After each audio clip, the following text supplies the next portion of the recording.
ನಮಸ್ಕಾರ, ರಿವ್ಯೂ ಚಾನಲ್ಗೆ ಸ್ವಾಗತ. ನಾನು ಸೌಖ್ಯ ಗಾಂವ್ಕರ್. ಇದು ರಾಜ್ಯದ ಜನ ನೋಡಲೇಬೇಕಾದ ಸುದ್ದಿ.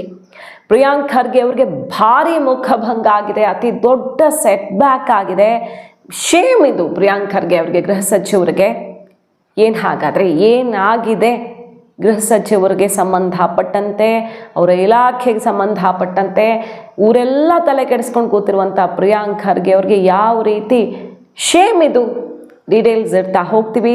ಮಿಸ್ ಮಾಡಿದ್ರೆ ನಮ್ಮ ಚಾನಲ್ನ ಸಬ್ಸ್ಕ್ರೈಬ್ ಮಾಡಿ, ಹಾಗೆ ಬೆಲ್ ಐಕಾನ್ ಕ್ಲಿಕ್ ಮಾಡಿದ್ರೆ ನಮ್ಮೆಲ್ಲ ವೀಡಿಯೋಸ್, ಅಪ್ಡೇಟ್ಸ್, ನೋಟಿಫಿಕೇಷನ್ಸ್ ನಿಮ್ಮನ್ನು ತಲುಪತ್ತೆ. ವೀಕ್ಷಕರೇ, RSS ಬಗ್ಗೆ ಮಾತಾಡ್ತಾರೆ. ಇರಾನ್ ಅಮೆರಿಕ ಯುದ್ಧದ ಪರಿಣಾಮ ಮತ್ತು ತೈಲ ಬೆಲೆ ಇದ್ರ ಬಗ್ಗೆಲ್ಲ ತುಂಬ ತಲೆ ಕೆಡಿಸ್ಕೊಂಡಿದ್ದಾರೆ. ನಿನ್ನೆಷ್ಟೇ ನರೇಂದ್ರ ಮೋದಿ ಅವರ ವಿದೇಶಾಂಗ ನೀತಿ ಟೀಕಿಸಿ ಅಬ್ಬರದ ಮಾತುಗಳನ್ನು ಆಡಿದರು. ವಿದೇಶಕ್ಕೆ ಮೋದಿಯವರು ಹೋಗೋದೇ ರೀಲ್ಸ್ ಮಾಡೋಕ್ಕೆ, ಮೆಲೋಡಿ ಅಂತೆಲ್ಲ ಮುಗಿಬಿದ್ದಿದ್ರು. ಈಗ ನೋಡಿ ಪ್ರಿಯಾಂಕ್ ಖರ್ಗೆ ಅವ್ರ ಕಥೆ ಏನಾಗಿದೆ ಅಂತ. ಗೃಹ ಇಲಾಖೆಗೆ ಸಂಬಂಧಪಟ್ಟಂತೆ ಅತ್ಯಂತ ಪ್ರಮುಖವಾದ ಸುದ್ದಿ, ರಾಜ್ಯದ ಜನ ಗಮನಿಸಲೇಬೇಕಾಗಿರೋದು. ಕಲಬುರಗಿಯ ಅಂದರೆ ಗೃಹ ಸಚಿವ ಪ್ರಿಯಾಂಕ್ ಖರ್ಗೆ ಅವರ ಜಿಲ್ಲೆಯ ಸೆಂಟ್ರಲ್ ಜೈಲಿಂದ, ಕಲಬುರಗಿ ಸೆಂಟ್ರಲ್ ಜೈಲಿಂದ 3 ಜನ ಸಜಾಬಂಧಿಗಳು ಕಂಬಿ ಕಟ್ ಮಾಡಿ ಕಾಂಪೌಂಡ್ ಹಾರಿ ಪರಾರಿಯಾಗಿದ್ದಾರೆ. ಹೊರಗಡೆ ಇರುವಂತಹ ಕಳ್ಳರನ್ನು ಹಿಡಿಯೋದು ಬಿಡಿ, ಹೊರಗಡೆ ಇರುವಂತಹ ದ್ರೋಹಿಗಳನ್ನು, ಹೆಣ್ಣುಮಕ್ಕಳ ಮೇಲೆ ಎರಗದವರನ್ನು, ಅನ್ಯಾಯ ಮಾಡಿದವ್ರನ್ನ, ಡ್ರಗ್ ಪೆಡ್ಲರ್ಸ್ನ, ಇವರನ್ನೆಲ್ಲ ಹಿಡಿಯೋದು ಬಿಟ್ಟಾಕಿ ಅರೆಸ್ಟ್ ಆಗಿರುವ, ಸಜಾಬಂಧಿಗಳಾಗಿರುವ ಸೆಂಟ್ರಲ್ ಜೈಲ್ ಅಂದರೆ ಅಲ್ಲಿ ಭದ್ರತಾ ಪಡೆ ಕಾವಲಿರುತ್ತೆ. ಜೈಲಾಧಿಕಾರಿಗಳಿರ್ತಾರೆ, ಅಧೀಕ್ಷಕರಿರ್ತಾರೆ, ಹೊರಗಡೆ ಭದ್ರತಾ ಪಡೆ ವಿಶೇಷ ಕಾವಲಿರುತ್ತೆ. ಅಂತಹ ಸೆಂಟ್ರಲ್ ಜೈಲ್ ಆಫ್ ಕಲಬುರ್ಗಿಯಿಂದ ಕಂಬಿ ಕಟ್ ಮಾಡಿ ಕಾಂಪೌಂಡ್ ಹಾರಿ ಪರಾರಿಯಾಗಿದ್ದಾರೆ. ಅರೆ ಗೃಹ ಸಚಿವರೇ, ಏನು ನಡೀತಿದೆ ನಿಮ್ಮ ಜಿಲ್ಲೆಯಲ್ಲಿ, ನಿಮ್ಮ ಇಲಾಖೆಯಲ್ಲಿ? ಯಾವ ರೀತಿ ಶೇಮ್ ಇದು? RSS ಬಗ್ಗೆ ಇಷ್ಟೆಲ್ಲ ಟೀಕಿಸ್ತಾರೆ. RSS ಲೋಪದೋಷಗಳ ಬಗ್ಗೆ, RSS ಏನು ಪಾರದರ್ಶಕತೆ ಇಲ್ಲ, ಎಲ್ಲಿಂದ ಬಂತು ದುಡ್ಡು ನಿಮಗೆ, ಎಂತೆಂಥ ಪ್ರಶ್ನೆಗಳನ್ನು ಹಾಕ್ತಾರೆ, ಎಂತೆಂಥ ದೊಡ್ಡವರನ್ನೇ ಕಟ್ಟಾಕ್ತಾರೆ. ಈಗ ನರೇಂದ್ರ ಮೋದಿ ಅವರ ವಿದೇಶಾಂಗ ನೀತಿಯನ್ನು ಜಾಲಾಡ್ತಿದ್ದಾರೆ ಪ್ರಿಯಾಂಕ್ ಖರ್ಗೆ ಅವರು.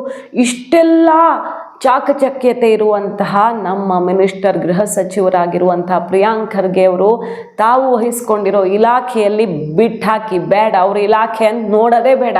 ಅವರು ಜಿಲ್ಲೆ, ಅವ್ರು ಯಾವ ಕಾಲದಿಂದ ಉಸ್ತುವಾರಿ ಸಚಿವರು, ಯಾವ ಕಾಲದಿಂದ ಅಲ್ಲಿ ಗೆದ್ಕೊಂಡು ಬರ್ತಿದ್ದಾರೆ. ಅವರ ತಂದೆಯವರು ಪ್ರಿಯಾಂಕ್ ಖರ್ಗೆ ಅವರು, ಅವರ ಜಿಲ್ಲೆಯಲ್ಲಿ ಏನೇ ಮಿಸ್ಟೇಕ್ಸ್ ಇದ್ರೂ ಕಾಳಜಿ ವಹಿಸಿ ಸರಿ ಮಾಡಿಸ್ಬೇಕಲ್ವ ಮಿನಿಸ್ಟರ್ಸು. ಈಗಂತೂ ಇವರೇ ಗೃಹ ಸಚಿವರು ಆಗಿಲ್ಲದೆ ಇದ್ದಿದ್ರು ತಮ್ಮ ಜಿಲ್ಲೆಯ ಕೇಂದ್ರ ಕಾರಾಗೃಹದ ಸಮಸ್ಯೆಗಳನ್ನು ಬಗೆಹರಿಸೋದಕ್ಕೆ ಉಸ್ತುವಾರಿ ಸಚಿವರಾಗಾದರೂ ಅವರು ತಗೊಳ್ಬೇಕಿತ್ತು ಚಾರ್ಜನ್ನು ಅಲ್ವಾ. ನಾನು ಈಗ ಬಂದಿದ್ದೀನಿ, 2 ತಿಂಗಳಾಯಿತು ಅಂತ ಹೇಳೋ ಹಾಗಿಲ್ವೇ ಇಲ್ಲ. ಕಲಬುರ್ಗಿ ಸೆಂಟ್ರಲ್ ಜೈಲಲ್ಲಿ ಕಂಬಿ ಕಟ್ ಮಾಡೋದಂದರೆ ಸಣ್ಣ ವಿಷಯ ಅಲ್ಲ ಅದು. ಯಾಕಂದರೆ ಕಂಬಿ ಕಟ್ ಮಾಡೋಕ್ಕೆ ಕನಿಷ್ಠ 3 ದಿನ ಬೇಕಾಗುತ್ತೆ. ಈಗ ರಿಪೋರ್ಟ್ಸ್ ಬರ್ತಿರೋದೇ ಹಾಗೆ. 3 ದಿನದಿಂದ ಸ್ವಲ್ಪನೇ ಕಂಬಿ ಕಟ್ ಮಾಡಿದಾರಂತೆ. ಸೊ 3 ದಿನ ಇವರಿಗೆ ಆರಾಮಾಗಿ ಕಂಬಿ ಕಟ್ ಮಾಡಿ ಎಳೆದು ಕಾಂಪೌಂಡ್ ಹಾರಿ ಓಡೋಗೋದಕ್ಕೆ ಜೈಲಧಿಕಾರಿಗಳು ಸಹಕರಿಸಿದ್ದಾರೆ ಅಂತ ಆಯಿತು. ಸಹಕಾರ ಇಲ್ಲದೆ ಅಂತೂ ನಡೆಯೋಕ್ಕೆ ಸಾಧ್ಯವೇ ಇಲ್ಲ. 3 ಜನ ಪರಾರಿ ಆಗ್ತಾರೆ ಜೈಲಿನ ಕಾಂಪೌಂಡ್ ಹಾರಿ. ಯಾರ್ಯಾರು? ಮಸ್ತಾನ್, ಸಂತೋಷ್ ಮತ್ತು ಸಾಗರ್. ಇವರು ತಡರಾತ್ರಿ 3 ಗಂಟೆಗೆ ಎಸ್ಕೇಪ್ ಆಗಿದ್ದಾರೆ. ಬೀದರ್ ಕೊಲೆ ಕೇಸ್ ಒಂದರಲ್ಲಿ ಶಿಕ್ಷೆಗೆ ಒಳಗಾಗಿದ್ದಂತಹ ಕೈದಿಗಳು, ಸಜಾಬಂಧಿಗಳು. ಫರತಾಬಾದ್ ಠಾಣೆಯಲ್ಲಿ ದಾಖಲಾಗಿದೆ FIR ಆ ಪ್ರಕರಣ ಇದು. ಅವರು 3 ಜನ ಕಲಬುರ್ಗಿ ಸೆಂಟ್ರಲ್ ಜೈಲಿಂದ ತಪ್ಪಿಸ್ಕೊಂಡು ಹೋಗಿದ್ದಾರೆ. ಏನಕ್ಕೆ ಹಿಂಗಾಗಿದೆ ಹಾಗಾದರೆ? ಆ ಸೆಂಟ್ರಲ್ ಜೈಲು ಹೆಸರಿಲ್ಲದಂತಾಗಿದೆ. ಅಲ್ಲಿ ಹಿಂದಿನ ಅಧಿಕಾರಿ ಟ್ರಾನ್ಸ್ಫರ್ ಆದಮೇಲೆ ಸೂಪರಿಂಟೆಂಡೆಂಟು ಹೊಸಬ್ರು ಬಂದೇ ಇಲ್ವಂತೆ. ಇಲ್ಲಿ ತನಕನೂ ಅಲ್ಲಿ ನೇಮಕ ಮಾಡೋದಕ್ಕೆ, ಅಧೀಕ್ಷಕರಾಗಿ, ಮುಖ್ಯ ಅಧೀಕ್ಷಕರಾಗಿ ಯಾರನ್ನಾದರೂ ನೇಮಕ ಮಾಡೋದಕ್ಕೆ ಸಚಿವರಿಗೆ ಮನಸ್ಸೇ ಬಂದಿಲ್ಲ. ಖಾಲಿ ಇರುವಂಥ ಹುದ್ದೆಗಳು, ಅತ್ಯಂತ ಪ್ರಮುಖವಾದಂಥ ಪೋಸ್ಟ್ಗಳು. ಸೆಂಟ್ರಲ್ ಜೈಲು ಅದು ತುಂಬ ಇಂಪಾರ್ಟೆಂಟ್ ಅಲ್ವಾ. ಅಲ್ಲಿ ಎಷ್ಟು ರೌಂಡ್ಸ್ ಆಗ್ತಿರತ್ತೆ, ರಾತ್ರಿ ಗಂಟೆಗೂ ರೌಂಡ್ಸ್ ನಡೆಯುತ್ತೆ. ಆ ಭದ್ರತಾ ಪಡೆಗಳು ಅದು ಏನು ಮಾಡ್ತಿದ್ವು? ವಿಶೇಷ ಭದ್ರತಾ ಪಡೆ ಹೊರಗಡೆ ಇರುತ್ತೆ ಸೆಂಟ್ರಲ್ ಜೈಲಿನ ಸುತ್ತಮುತ್ತ. ಅವರು ಏನು ಮಣ್ಣು ತಿಂತಿದ್ರು ಒಂದು ಗೊತ್ತಿಲ್ಲ. ಸಚಿವರಿಗೆ ತಮ್ಮ ಇಲಾಖೆಯಲ್ಲಿ ಏನೇನು ಖಾಲಿ ಇದೆ, ಇದರ ಪರಿಣಾಮ ಏನಾಗಬಹುದು ಅನ್ನೋದ್ರ ಬಗ್ಗೆ ಗೊತ್ತಿದೆಯೋ ಗೊತ್ತಿಲ್ವೋ ಅನ್ನೋದು ಅರ್ಥ ಆಗ್ತಿಲ್ಲ. ಈ ಜೈಲಿನ ಕಥೆ ಇದು. ಗೃಹ ಸಚಿವರ ತವರು ಕಲಬುರ್ಗಿಯ ಸೆಂಟ್ರಲ್ ಜೈಲಲ್ಲಿ ಈ ಹುದ್ದೆಗೆ ಯಾರೂ ನೇಮಕನೂ ಆಗಿರಲಿಲ್ಲ. ಸೊ ಆ ಜೈಲ್ ಅಧಿಕಾರಿಗಳು ಸರಿಯಾಗಿಲ್ಲದೆ ಖೈದಿಗಳಿಗೆ ಹೇಳೋರಿಲ್ಲ ಕೇಳೋರಿಲ್ಲ. ಅಲ್ಲಿದ್ದವ್ರನ್ನೆಲ್ಲ ಡೀಲ್ ಮಾಡ್ಕೊಳ್ಳೋಕೇನು ಹೊಸದ, ಬಿರಿಯಾನಿನೂ ತರಿಸ್ಕೊಳ್ತಾರೆ, ಸಿಗರೇಟು ಮೊಬೈಲ್ ಎಲ್ಲ ನಡೆಯುತ್ತಲ್ವ ಸೆಂಟ್ರಲ್ ಜೈಲ್ಗಳಲ್ಲಿ, ಹಾಗೆ ಇಲ್ಲಿ ಡೀಲ್ ಮಾಡಿರ್ತಾರೆ. ಡೀಲ್ ಆಗದೆ ಹಿಂಗೂ ನಡೆಯೋಕ್ಕೆ ಸಾಧ್ಯನಾ? 3 ದಿನ ಕಂಬಿ ಕೊರೆದು ಇವರು ಮಧ್ಯರಾತ್ರಿ ಓಡ್ ಹೋಗೋಕೆ ಹಿಂಗೂ ಮಾಡೋಕ್ಕೆ ಸಾಧ್ಯನಾ ಈಗಿನ ಕಾಲದಲ್ಲಿ? ಸೊ ಸೆಂಟ್ರಲ್ ಜೈಲಲ್ಲೇ ಈ ಪರಿಸ್ಥಿತಿ. ಒಳಗಿರೋ ಖೈದಿಗಳನ್ನೇ ರಕ್ಷಿಸೋದಿಕ್ಕಾಗದ, ಅಂದರೆ ಬಂಧಿಸಿ ಸುರಕ್ಷಿತವಾಗಿ ಇಟ್ಕೊಳ್ಳೋಕ್ಕಾಗದಂತಹ ಗೃಹ ಇಲಾಖೆ ಹೊರಗಡೆ ಸಮಸ್ಯೆಗಳನ್ನು ಮಾತಾಡೋಕೆ ಅರ್ಹತೆ ಇಲ್ಲ. ಕಾರಾಗೃಹಗಳು ನಿನ್ನೆ ಮಧ್ಯರಾತ್ರಿ 3 ಗಂಟೆಗೆ ಲಾಕಪ್ನಿಂದ ಎಸ್ಕೇಪ್ ಆಗಿದ್ದಾರೆ. ರಾಜ್ಯದ ಗೃಹ ಸಚಿವರಾಗಿರುವಂತಹ ಪ್ರಿಯಾಂಕಾ ಖರ್ಗೆ ಅವರು ಸದ್ಯ ಈಗ ಅಮೆರಿಕ ಮತ್ತು ಇರಾನ್ ಮಧ್ಯೆ ಯುದ್ಧ ನಡೀತಾ ಇದೆ, ಅದ್ರ ಬ್ಯುಸಿಲಿದ್ದಾರೆ. ಸೊ ಆದಷ್ಟು ಬೇಗ ಅದನ್ನು ಇತ್ಯರ್ಥ ಮಾಡಿ ತಮ್ಮ ಜಿಲ್ಲೆ ಮತ್ತು ತಮ್ಮ ಇಲಾಖೆ ಬಗ್ಗೆ ಗಮನ ಹರಿಸಬೇಕು ಅಂತೇಳಿ ನಾವು ವಿನಂತಿ ಮಾಡ್ತೇನೆ. ಕಲಬುರಗಿಯಲ್ಲಿ ಕೂಡ ಕೇಂದ್ರ ಕಾರಾಗೃಹಗಳು ನಿನ್ನೆ ಮಧ್ಯರಾತ್ರಿ 3 ಗಂಟೆಗೆ ಲಾಕಪ್ನಿಂದ ಎಸ್ಕೇಪ್ ಆಗಿದ್ದಾರೆ. ರಾಜ್ಯದ ಗೃಹ ಸಚಿವರಾಗಿರುವಂತಹ ಪ್ರಿಯಾಂಕಾ ಖರ್ಗೆ ಅವರು ಸದ್ಯ ಈಗ ಅಮೆರಿಕ ಮತ್ತು ಇರಾನ್ ಮಧ್ಯೆ ಯುದ್ಧ ನಡೀತಾ ಇದೆ, ಅದ್ರ ಬ್ಯುಸಿಲಿದ್ದಾರೆ. ಸೊ ಆದಷ್ಟು ಬೇಗ ಅದನ್ನು ಇತ್ಯರ್ಥ ಮಾಡಿ ತಮ್ಮ ಜಿಲ್ಲೆ ಮತ್ತು ತಮ್ಮ ಇಲಾಖೆ ಬಗ್ಗೆ ಗಮನ ಹರಿಸಬೇಕು ಅಂತೇಳಿ ನಾವು ವಿನಂತಿ ಮಾಡ್ತೇನೆ. ಕಲಬುರಗಿಯಲ್ಲಿ ಕೂಡ ಕೇಂದ್ರ ಕಾರಾಗೃಹಗಳು ನಿನ್ನೆ ಮಧ್ಯರಾತ್ರಿ 3 ಗಂಟೆಗೆ ಲಾಕಪ್ನಿಂದ ಎಸ್ಕೇಪ್ ಆಗಿದ್ದಾರೆ. ಮತ್ತೆ ಅಮೆರಿಕ ಇರಾನ್ ಯುದ್ಧ ನಡೀತಾ ಇದೆ, ಮತ್ತೆ ಸಂಕಷ್ಟ. ಸೊ ಸೆಂಟ್ರಲ್ ಗೌರ್ಮೆಂಟ್ ಯಾವ ರೀತಿ ಮಾಡ್ತಿದೆ ನೋಡಿ. ಇವರೇ ನಮ್ಮ ದೇಶದ ವಿದೇಶಾಂಗ ನೀತಿ ಡೊನಾಲ್ಡ್ ಟ್ರಂಪ್ ಅವರಿಗೆ ಅಡ ಇಟ್ಟು ಬಂದಿದ್ದಾರೆ ಆಗಲೇ. ಹೋದ ಬಾರಿನೇ ನಮ್ಗೆ ಏನೇನು ಸಂಕಷ್ಟ ಎದುರಾಯಿತು ನಿಮ್ಗೆ ಗೊತ್ತಿದೆ. ಝೀರೋ ಪ್ರಿಪೇರ್ಡ್ನೆಸ್ ಇತ್ತು ನಮ್ಮ ದೇಶದಲ್ಲಿ. ಯಾವ ರೀತಿ ಇಂಧನ ಸಚಿವರು ದಾರಿ ತಪ್ಪಿಸಿದ್ರು ಪಾರ್ಲಿಮೆಂಟ್ನಲ್ಲಿ, ಅದು ಕೂಡ ಇದು ಇದೆ. ಹೊರಗಡೆ ಖೈದಿಗಳನ್ನು ಹಿಡಿಯೋದಕ್ಕೆ ಇವ್ರ ಹತ್ರ ಆಗತ್ತಾ ಅನ್ನುವಂಥ ಪ್ರಶ್ನೆ ಈಗ ಹೇಳ್ತಿದೆ. BJPಗಂತೂ ಭರ್ಜರಿ ಅಸ್ತ್ರ ಸಿಕ್ಕಂತಾಗಿದೆ. ಪ್ರಿಯಾಂಕ್ ಖರ್ಗೆ ಅವ್ರ ವಿರುದ್ಧ ಮಾತೆತ್ತಿದ್ರೆ RSS ಅಂತಿದ್ದಾರೆ. ಮೊನ್ನೆ ಅಲ್ಲಿ ಬೆಳಗಾವಿಲಿ ಆಯ್ತಲ್ಲ ದೊಡ್ಡ ಕಾರ್ಯಕ್ರಮ, RSSದು ವಾರ್ಷಿಕ ಕಾರ್ಯಕ್ರಮ. ಈ RSS ಪ್ರೋಗ್ರಾಮ್ ಆದಮೇಲೆ ಏನೋ ದೊಡ್ಡ ಅನಾಹುತ ಆಗುತ್ತೆ ರಾಜ್ಯದಲ್ಲಿ ಅಂತ ಗುಪ್ತಚರ ತೆಗಿತಾರೆ. ಹರಿಪ್ರಸಾದ್ ಅವರು, ಪ್ರಿಯಾಂಕ್ ಖರ್ಗೆ ಅವರು ಎಲ್ಲ ಯಾವ ಇನ್ಫಾರ್ಮೇಷನ್ ಮೇಲೆ ಇದು ಹೇಳಿದ್ರು ಗೊತ್ತಿಲ್ಲ. ಕಲಬುರ್ಗಿ ಹತ್ಯೆ, ಗೌರಿ ಹತ್ಯೆ, ಹಿಂದೆಲ್ಲ ತುಂಬ ಹತ್ಯೆಗಳು ಈ ರೀತಿ RSS ಬೈಠಕ್ ಆದ ಕೆಲವೇ ದಿನಗಳಲ್ಲಿ ಆಗಿವೆ ಅನ್ನುವಂಥ ಅತ್ಯಂತ ಕಾಂಟ್ರವರ್ಷಿಯಲ್ ಸ್ಟೇಟ್ಮೆಂಟ್ ಬಂತು. BK ಹರಿಪ್ರಸಾದ್ ಅವ್ರು ಕೊಟ್ಟರು.